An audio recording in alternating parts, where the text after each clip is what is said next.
Hey problem solvers, Colfax Math here. One of the biggest ideas in working in a shop is a conversion of linear motion to circular motion or circular motion to linear motion.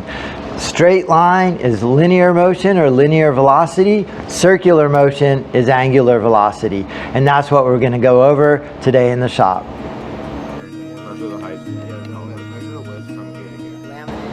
Let's get started right here in front of a drill press, and let me ask you a question first. I have this wheel with numbers on it, 1, 2, and as I spin this wheel, the question is, what number is traveling faster? The 1, the 2, or the 3? So if you said the 1's traveling faster, you're right, or if you said they're all traveling at the same speed, you're also right. It really depends what you're talking about. If you're talking about angular velocity, how many times per minute it goes around, well, they all have the same angular velocity because the 1, 2, and the 3 do the same number of revolutions in the same period of time. If you're talking about linear velocity, then the 1's traveling faster because its circumference is greater. It travels more distance over time. So the linear velocity of 1 is faster than the linear velocity of 3. However, all three of them have the same angular velocity. Take a look at this drill press right here. All drill presses have multiple speeds. So on this one, you turn it on.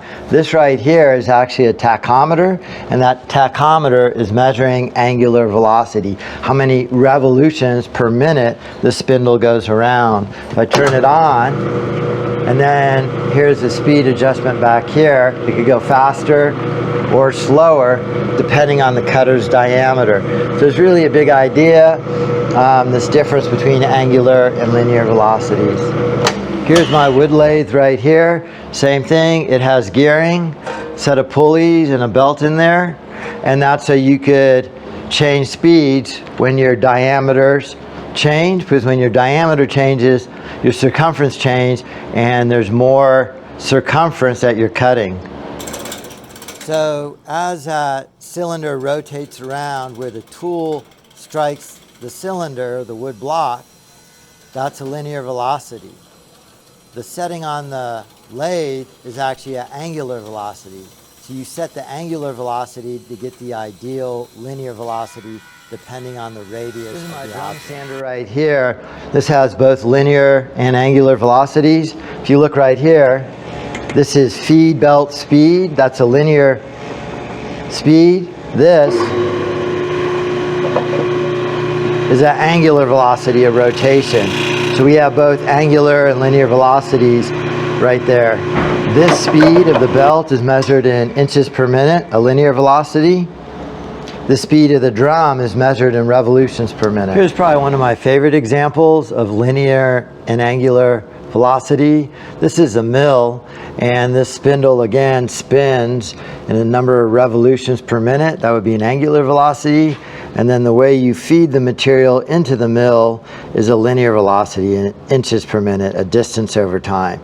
So the way you cut metal is you use a circular cutter, even if you're cutting a linear fashion. So let's go into the classroom and we'll work on some paper and figure out some of these equations. There are 3 variables involved. One is going to be radius, because that determines the size of the circle. The second is linear velocity, distance over time, represented with a V. And then angular velocity, represented with a lowercase omega, and that's rotation over time. All right, let's take a look at a circle here. So this is a circle centered at a point, say point A. This right here is a radius of a circle. All the way across the circle is a diameter. That was the radius. A portion of the circumference is called an arc. And all the way around the outside of the circle is the circumference, represented with a capital C. Circumference is either diameter times pi, and pi is just a number. It's represented with a Greek letter, pi, and it's actually a ratio. Pi is a ratio of circumference divided by diameter. So no matter how large your circle is or how small your circle is, if you take the distance all the way around the outside, divide it by a line straight across, it'll always give you that same number 3.14. But rather than have to write out that number every time, you just use that Greek letter to say that number. But it's a number, not a variable. So if you go all the way around the whole planet Earth, divide that number by straight across the Earth, it'll still be 3.14. Okay, so circumference is equal to diameter times pi, and we know that diameter all the way across is 2 of those. Or you could say circumference is equal to 2 pi r, where r is the radius. You know, if I cut this circle right here, let's say I had a piece of string right there, and I took all the way around it, and I cut it there and laid it out into a line, that line would be 2 pi r units long. So if I cut that circumference, laid it out, and turned it into a line, and let's say that radius is 1, I would take 1 and plug it in here and get 1 times 2 times pi. And remember, pi is 3.14, so the length of that line would be 6.28.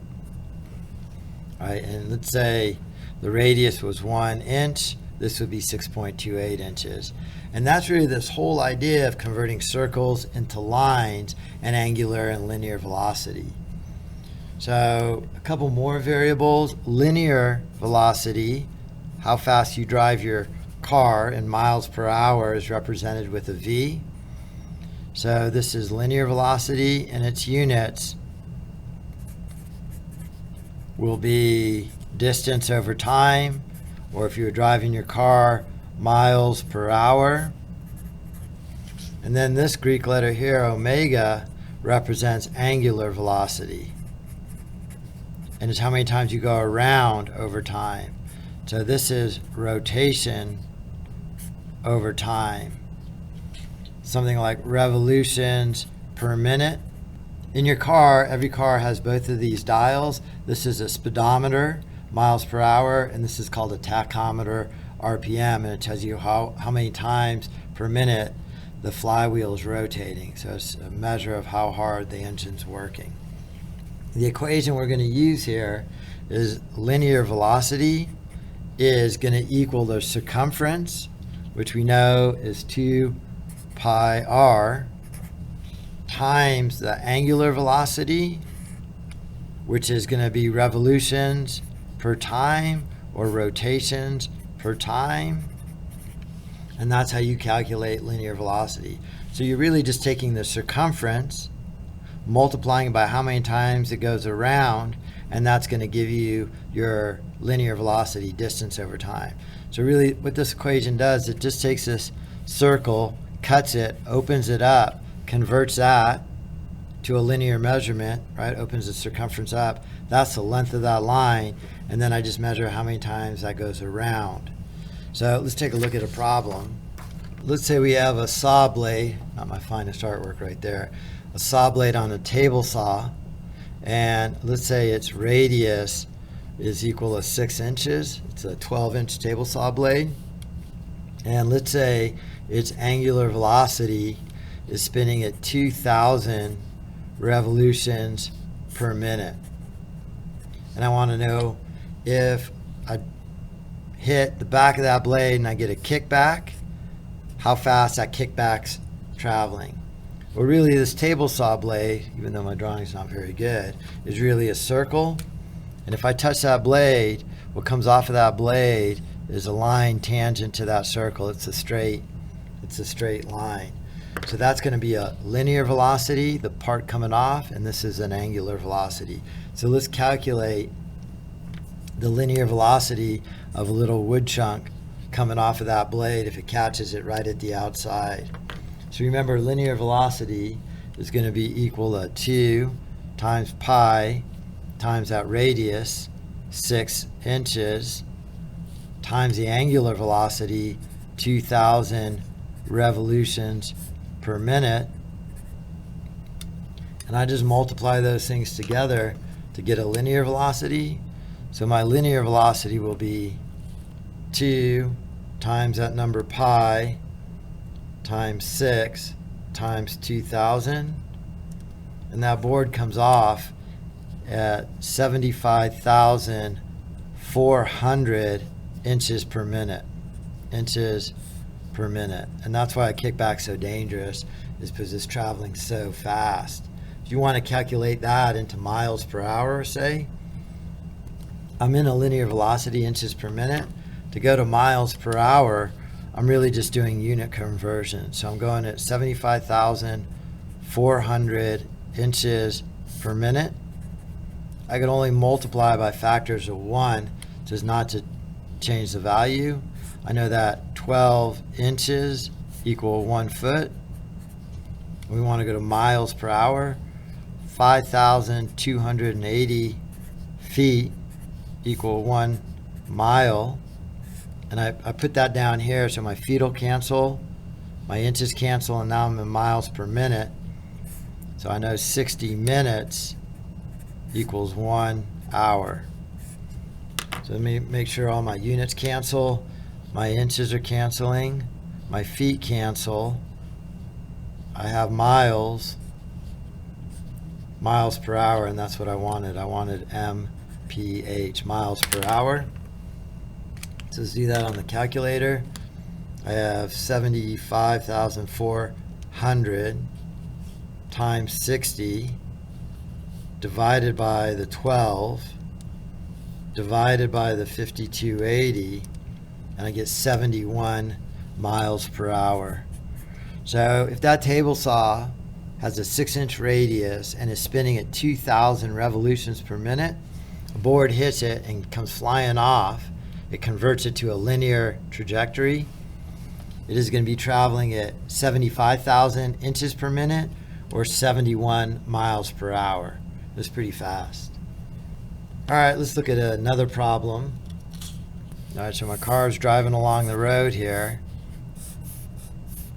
Pretty nice looking car there. And I'm traveling at 60 miles per hour, or as a fraction, 60 miles per hour. And I want to know how many times per hour this wheel goes around. So how many times does that wheel go around in that same hour? Well, the way I do that is I need one more variable. I need to have a radius. So let's say the radius right here is 1 foot. So let's say the radius of the wheel on my car is 1 foot. So now I have a radius is equal to 1 foot. And I want to figure out how many revolutions per hour that wheel makes. So I have a linear velocity, I have a radius, and I'm solving for angular velocity. My linear velocity is 60 miles per hour. It's going to be equal to, don't forget there's a 2 pi here. It's going to be equal to my radius, 1 foot, times 2 pi, times what I'm trying to figure out, my revolutions per hour. So I'm going to need a calculator for this. Revolutions per hour by itself, so I'm going to divide both sides by 2 pi.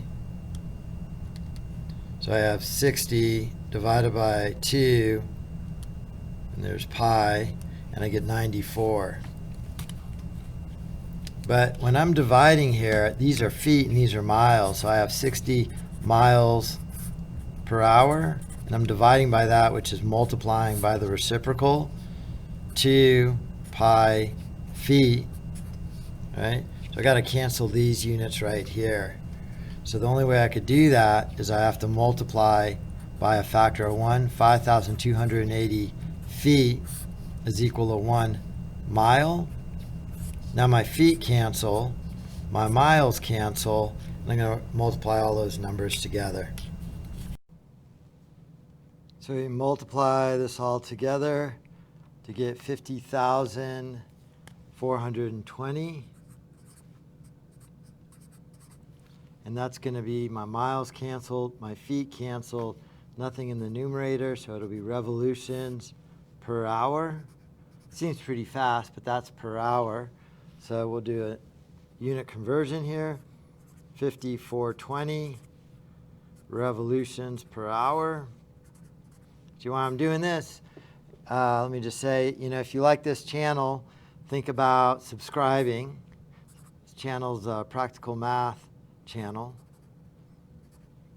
It's going to multiply by a factor of 1. 1 hour and 60 minutes have the same weight. Hours are going to cancel, and that's going to give me RPM, revolutions per minute, RPM. So I take that value on my calculator, and I divide it by 60, and that gives me 840. So when I'm traveling down the road at 60 miles per hour with about a 2-inch diameter wheel, that wheel is spinning 840 revolutions per minute. Okay, thank you for watching the video. I'd love to hear your comments below. If you use angular and linear velocity, if this kind of helped. Learn about angular and linear velocity. I find it fascinating, this conversion to circular motion to linear motion. And once I'm aware of it, I see it all over the place. So if you like the video, hit like, and thanks again for watching.